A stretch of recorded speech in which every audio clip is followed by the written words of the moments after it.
Capítulo 14. José se desplazaba por los pasillos de prisión acompañado por el funcionario al que le había correspondido ese día dicha tarea, recorriendo un camino que le recordaba al de un laberinto y que le conducía desde el pabellón donde se encontraba su celda hasta la sala de entrevistas. Franqueó esa pareja circunstancial la puerta que le dejó en una habitación donde le esperaba el inspector Raúl, que estaba sentado con las manos cruzadas y que, sin incorporarse, le invitó con un gesto a que se sentara en la silla que había al otro lado de la mesa que les separaba como frontera artificial que delimita dos países. «Buenos días, José. ¿Conoces el motivo de que esté aquí hoy?», preguntó el inspector. «Lo puedo suponer», contestó lacónicamente José, que transmitía a sus palabras el estado demacrado de su alma que percibiría cualquiera que lo viera. «¿Tienes algo que aportar? ¿Quieres aprovechar para contarme algo que olvidaras contarnos estos días en las entrevistas que mantuvimos? Si colaboras, lo tendremos en cuenta para que pueda reducirse tu pena». El inspector Raúl sabía que un criminal cambia su declaración en varias ocasiones, como quien quiere cambiar la historia para escapar hacia una salida que no encuentra cuando se ve acorralado, y seguía albergando un hilo de esperanza de que ese terco que tenía sentado enfrente cantara para que él pudiera cerrar su trabajo y formar un círculo perfecto que comenzaba con la denuncia de la desaparición, pasaba por el punto temporal en el que se encontraron los cadáveres de los niños y, por último, el eslabón que le faltaba, el reconocimiento del sospechoso de la comisión del delito. Creía que, como cualquier acusado, tenía derecho a la presencia de mi abogada para realizar declaración alguna. Aún así, he contado todo lo que tenía que contar ya.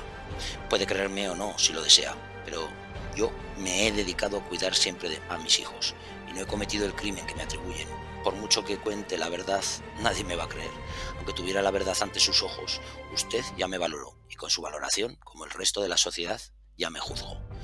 Y subiéndose la camiseta le mostró al inspector Raúl unos grandes moratones que le ensombrecían el torso como si la luz hubiera quemado esa parte de piel que ocultaba su ropa, y dijo: «La ley de la cárcel les está tomando ventaja. Ayer recibí una paliza en los baños y solo me salvó que los jueces improvisados que estaban dictando sentencia sintieran que se acercaban los funcionarios. Es curioso que entre delincuentes de todo tipo se permitan tener leyes más duras que las que dictan los que viven en libertad. Dame los nombres de los que te hicieron eso. Lo comunicaré al director de la cárcel para que tome las medidas oportunas», confirmó tajante el inspector, que se había sentido molesto con las palabras de José y que quería demostrar que él era más justo de lo que le valoraba. «Le agradezco la ayuda, pero aunque hubiera visto la cara de quienes me atacaron, no lo diría, porque quiero sobrevivir lo suficiente como para saber la verdad de lo que les sucedió a mis hijos. Pero permítame que le cuente algo.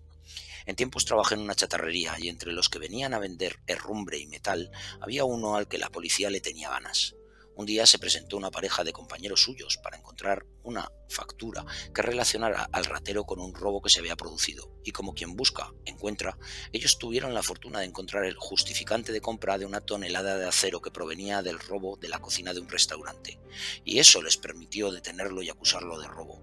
Ese día entendí que para ellos, simplemente, para que ellos presentaran ante sus superiores un buen trabajo realizado, yo tenía que soportar pagar el precio, y tuve que sufrir las amenazas de muerte que soporté del delincuente en cuestión horas después de enterarse de que había sido hallada la prueba que les incriminaba en el robo.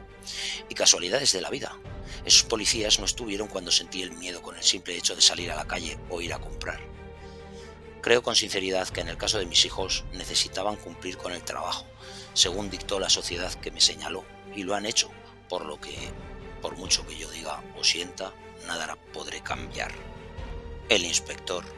con esas palabras, se sintió molesto en su interior, sabiendo que no iba a perder los nervios por las tonterías que ese estúpido dijera, pero el tiempo y lo aprendido en su profesión le habían enseñado lo suficiente para controlar el impulso de pegarle una hostia a quien se atrevía a poner en duda su trabajo y el de sus compañeros. Así que respiró profundamente, miró a los ojos a José y le respondió: «Si cambias de parecer o si recuerdas algo, que tu abogada nos pase el recado»,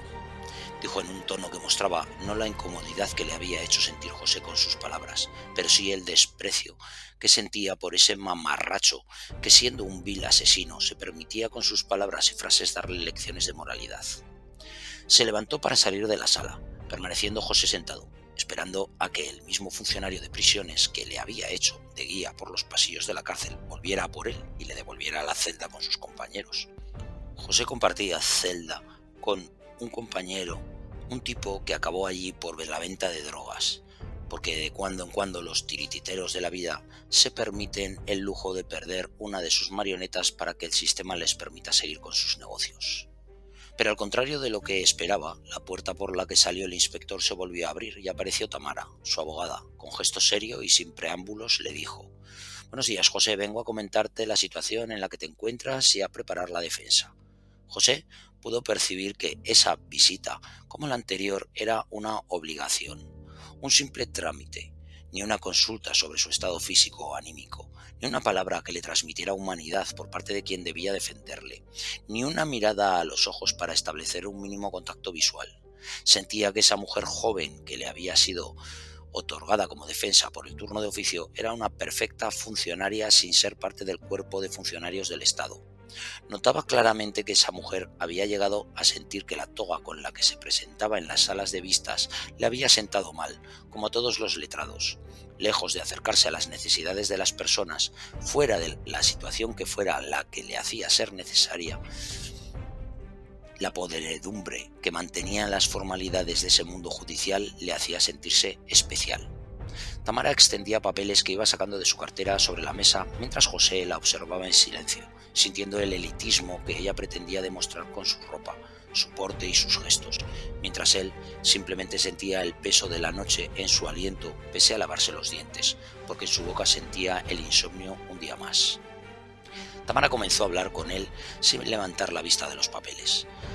«Tengo una mala noticia y una buena. La mala es que con los restos localizados de tus hijos, el fiscal ha solicitado la imputación de los delitos de asesinato e inhumación ilegal. La buena es que tienes derecho a no declarar en tu contra y que las penas, con agravantes como el de parentesco con el que tienes que contar y demás, no sumarán tanto tiempo como para que, si todo te va bien, salgas en libertad en un plazo máximo de 10 años. José la miraba sorprendido, mientras ladeaba la cabeza como acto reflejo de que sus pensamientos estaban haciendo que perdiera el equilibrio, ya que la persona que debía defenderle, en vez de pedirle detalles que le pudieran exculpar, estaba presuponiendo el delito por las pruebas que había contra él. Esa mujer tan resoluta, que se sentía tan espabilada, estaba valorándolo con la misma medida que el resto de la sociedad había utilizado para señalarle. No pudo reprimir su carácter curioso y paró el discurso de Tamara para consultarle. ¿No hay opción a demostrar mi inocencia? Tamara, en ese punto, comenzó a mover los papeles más deprisa entre sus manos para cambiarlos de posición, generando una visión de un baile incesante que seguía una coreografía que José no terminaba de entender, y le dijo: «No tienes testigos que acrediten que no participaste en la desaparición de tus hijos y además nadie puede corroborar lo que sucedió en tu casa la noche anterior a la desaparición de los niños. No tienes una coartada que te aleje de la posible escena del crimen, los indicios que la policía ha aportado al juez son totalmente incriminatorios y las declaraciones de tu mujer no te benefician». «¿No hay un polígrafo para demostrar que digo la verdad?», preguntó ofuscado José, que quería mofarse con esa pregunta de quien tenía delante, por la pasividad que le mostraba con su trabajo. Sentía rabia por no saber cómo hasta el más culpable de vez en cuando conseguía que lo exculparan, como si todo el aparato judicial usara la venda con la que se representa a la justicia ciega. Tamara detuvo su baile de papeles para mirar con una mueca en los labios que pretendía ser una sonrisa y le respondió: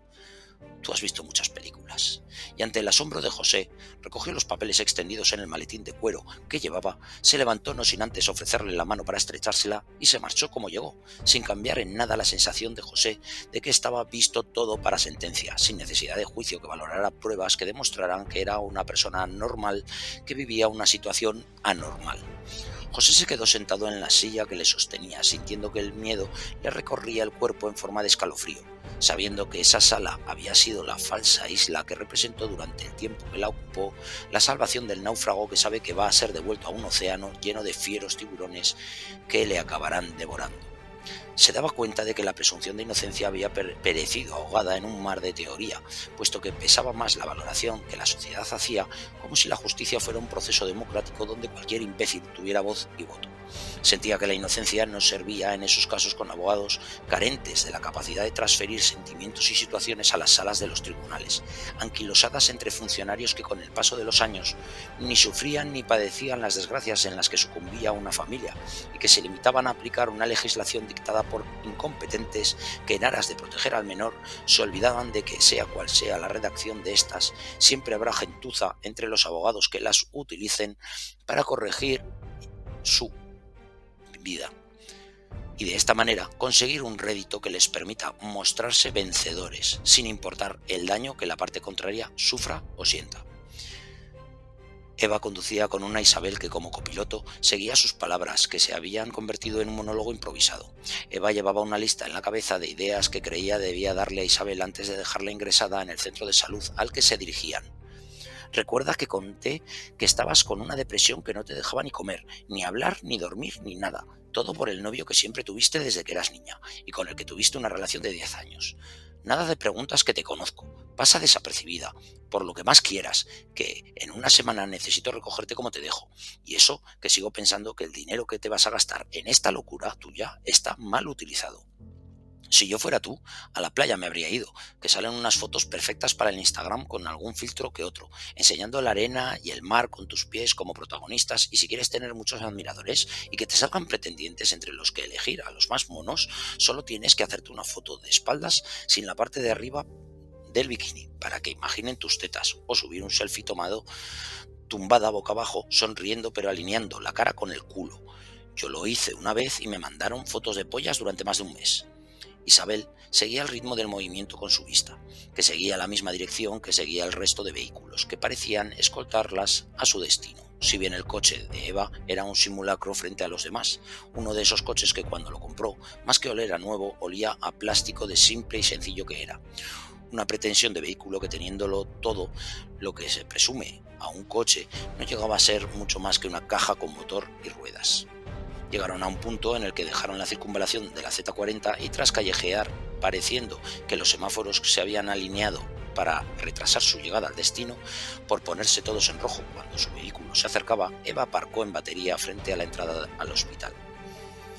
Eva quiso acallar su conciencia haciendo la última pregunta. ¿Seguro que quieres entrar en el manicomio este? Mira que estamos a tiempo de irnos como hemos llegado. Pero Isabel abrió la puerta del coche como respuesta, y Eva comprendió que ya estaba todo decidido. Subieron la rampa que llevaba a la puerta del centro, dejando vacías las escaleras, e Isabel percibió que la puerta del hospital sufría del mismo mal que sufren esas personas que intentan disimular su edad con un estilo de ropa desenfadado, en su caso con una capa de pintura negra que no evitaba que se sintiera que estuviera ahí desde los años 80. Era el carmín que en una persona que perdió la juventud con el paso de los años pasa de ser un complemento para ser una capa de falsedad. Tras la puerta, la recepción, con sillas para que los usuarios esperaran con algo de comodidad posibles esperas. Isabel siguió las instrucciones que con la cabeza le dio Eva, según el guión que ambas escribieran y repasaran, y se sentó paciente mientras seguía lo que supuso era una conversación entre la muchacha sentada al otro lado del mostrador y su amiga, que no se interrumpió, salvo en un par de ocasiones para pedirle primero el DNI y poco después la tarjeta de crédito. Eva, después de cerrar los trámites administrativos, se quedó a su lado sentada mientras esperaban, pacientes, a que un celador vestido de blanco impoluto alzó la voz, pareciendo recitar el nombre y apellidos de Isabel, porque en los centros públicos te llaman con gritos o a través de un megáfono que convierte a la voz de quienes lo usan en un sonido metálico espacial, y en los centros privados te llaman como quien recita poesía. En ese momento, las dos amigas y compañeras de aventura se dieron un abrazo, e Isabel se sentó obediente en la silla de ruedas que el celador le presentó, cogiendo el equipaje que Isabel había preparado para su estancia y que se limitaba a una pequeña bolsa de viaje con lo necesario para su aseo. No era un viaje convencional, en el que es preciso preparar la ropa necesaria y la que se podría usar y que no será liberada de su maleta. Realizaron un viaje el celador y la supuesta enferma a través de los pasillos de ese centro hasta que un ascensor condujo a esa pareja a la tercera planta del edificio, y cuando Isabel se sintió en el pasillo, vio que las puertas seguían un perfecto orden tras un mostrador donde se concentraban 3 enfermeras. No tuvieron que recorrer mucho espacio del pasillo que parecía acabar en el paraíso, ya que al final lo formaban una vidriera que fue posiblemente una visión del arquitecto que diseñara ese edificio y que multiplicaba la luz para proyectarla a través de todo el espacio. El celador abrió la puerta que quedaba a su derecha y con una sonrisa dejó a Isabel en lo que sería su estancia. Isabel pensó que tampoco estaba tan mal esa habitación para descansar, aunque tuviera que simular ser una deprimida niña bien que se siente enferma porque sufre mal de amores. Había estado en hoteles con peor presencia y menos comodidades. Una cama era el centro de ese universo particular y en torno a ella unas mesillas, una tele en la pared, un sofá y un pequeño escritorio, con un bloc de notas cuyas hojas llevaban el logotipo del centro sanitario, pero donde no se veía bolígrafo alguno, quizá en previsión de que ningún usuario de esa habitación lo usara para autolesionarse. Pequeños detalles que marcan la diferencia. A un lado, un armario empotrado con una barra que sujetaba unas perchas que no se podían extraer, sino que descansaban inmóviles dejando caer su peso sobre la barra que lo atravesaba. Y en el corto pasillo que se formaba entre la puerta de entrada y la habitación, una puerta que disimulaba un pequeño baño. Isabel recogió su neceser y se puso la ropa que tenía sobre la cama, un camisón amplio con el emblema del centro de salud, dejando su ropa de calle en el armario debidamente plegada y recogida, y la ropa interior que preparara en su casa con la previsión de una estancia de una semana. Miró a través de la ventana y pudo observar que la habitación tenía vistas a la parte trasera del edificio, ya que no se veía la entrada por la que entrara, sino un simulacro de jardín rodeado de frondosos árboles que creyó reconocer como plataneros, y en ese espacio cerrado se podía ver a alguna persona paseando o sentada en alguno de los bancos que allí estaban repartidos. Era un simulacro de paraíso terrenal en medio de los cúmulos de cemento, hormigón y asfalto que conforman la ciudad y que estaba aislado por un muro y los árboles cuyos troncos eran una combinación de colores. Tras mirar por la ventana, cumplió con el protocolo de rigor y aprovechó la soledad para encender la televisión y cotillear los canales que había disponibles. Quedó decepcionada, ya que solo estaban sintonizados los generalistas, que cualquiera puede ver en su casa, y recordó que hasta en el Hotel Rawson de Alfajarín, donde pasara una noche tras la celebración de la boda de una amiga de sus amigas, se emitían canales privados de pago. No le dio tiempo para mucho más, puesto que un doctor que pretendía ser visto como un actor de película americana entró por la puerta para interrumpir su soledad. «Bienvenida, Isabel. En la semana que estarás aquí con nosotros te vamos a dibujar una sonrisa», dijo el amable doctor, que a la par dibujó en un post-it una carita sonriente que le pegó en el camisón a la altura del pecho a una Isabel que trataba de mostrar un rostro apático y triste, para cumplir con el guión de esa película en la que ella se sabía tan actriz como el doctor se sentía.